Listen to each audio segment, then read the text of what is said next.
Olá pessoal, nessa videoaula a gente vai ver o cálculo de integrais triplas.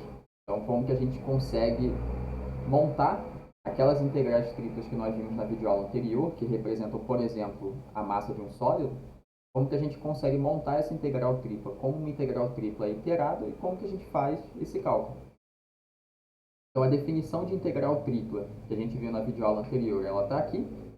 Então, essa é a nossa notação para integral tripla. Então, aqui a gente tem um símbolo de integral, né, representando o limite do somatório.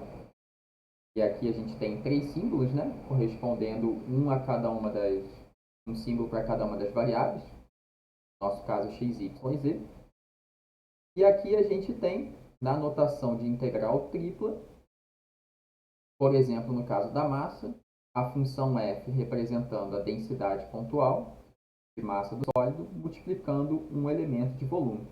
Densidade vezes volume, fornecendo a massa, no somatório, a massa total. E para calcular a integral tripla de uma função contínua sobre uma caixa retangular, definida pelos intervalos AB, CD e RS nos eixos x, y e z, respectivamente, a gente usa integrais triplas iteradas conforme consta aqui no teorema de Fubini. Então aqui a gente tem para a variável x, na variável x, o intervalo de integração AB, que é o intervalo correspondente no eixo x para essa caixa retangular. A integral seguinte é feita no intervalo de c até d, a variável y, e a variável z de r até s. Então, essa integral ela pode ser montada em qualquer ordem de integração.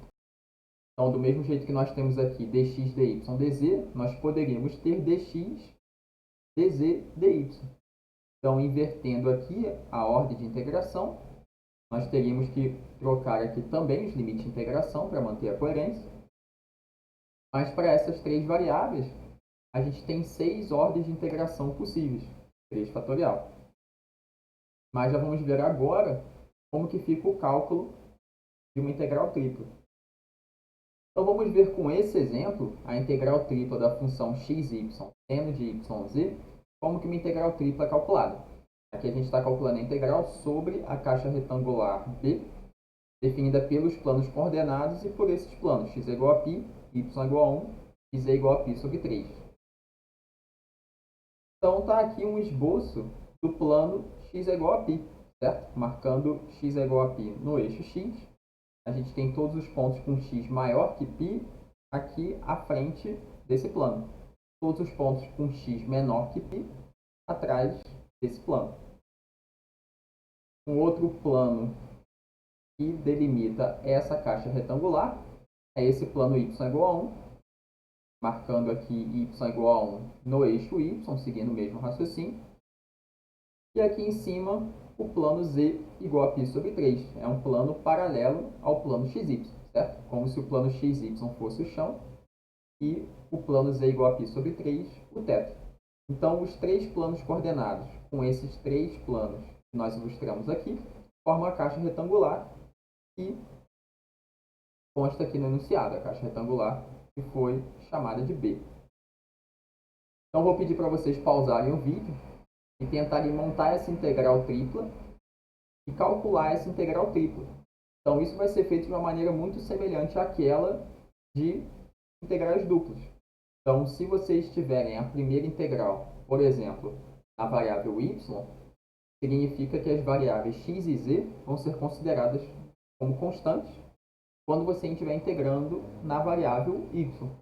Então, você vai precisar encontrar uma primitiva, certo? A antiderivada em relação à variável y e substituir o intervalo correspondente para a variável y.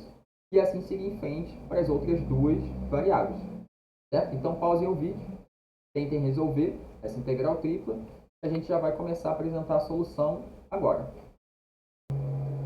Então, a gente pode começar montando essa integral tripla na ordem de integração dz, dy, dx. Lembrando que isso pode ser feito em qualquer uma das 6 ordens de integração que essas três variáveis têm. Então, aqui, como a gente usou como a integral mais interna a variável z, a gente tem o intervalo de integração correspondente para a variável z que vai de z igual a 0 até z igual a π sobre 3. Na variável y a seguir, a gente tem um intervalo de integração dy igual a 0 até y igual a 1. E por último, o intervalo na variável x, que é dx igual a 0 até x igual a π. Então, a gente vai começar agora integrando essa função na variável z, supondo que y e x são constantes. Então, para fazer essa integral na variável z, a gente vai identificar aqui, nesse termo seno de yz, uma função composta. A gente não tem simplesmente seno de z, a gente tem seno de uma função mais complexa do que z. Carrega também esse termo y. E muito frequentemente a integral por substituição ela é feita identificando uma função composta e chamando de u essa função mais interna, que nesse caso é yz. Então a derivada de u em relação a z é igual a y. E isso define a relação entre du e dz, para a gente conseguir fazer essa primitiva agora. Então, o que ocorre é que essa nossa integral, como que ela vai ficar depois dessa substituição? A gente está repetindo esse termo xy. Seno de yz, a gente vai escrever como seno de u, já que u é igual a yz.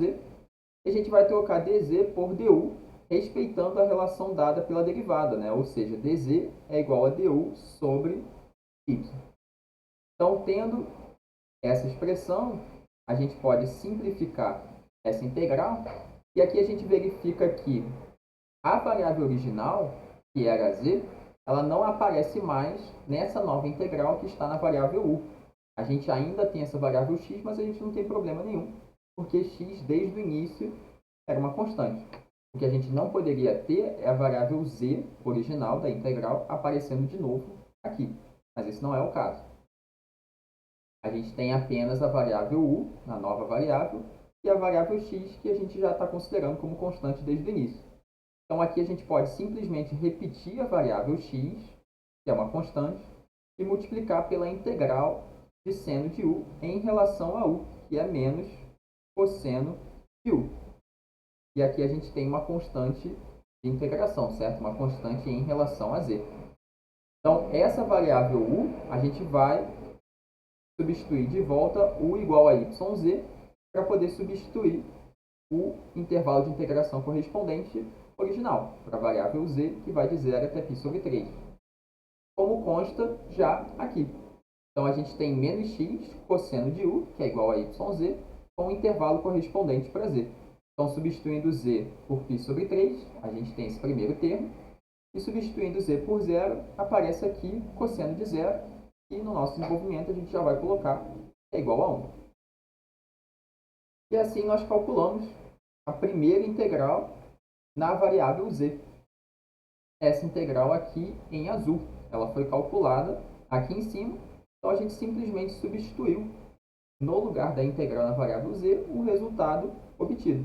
E aqui agora a gente tem uma integral dupla para calcular. E esse é um conteúdo que nós já vimos anteriormente, certo? Então, essa é a mecânica de cálculo de integrais triplas. A partir daqui a gente já tem uma integral dupla definida, né, que é um conteúdo que a gente já viu.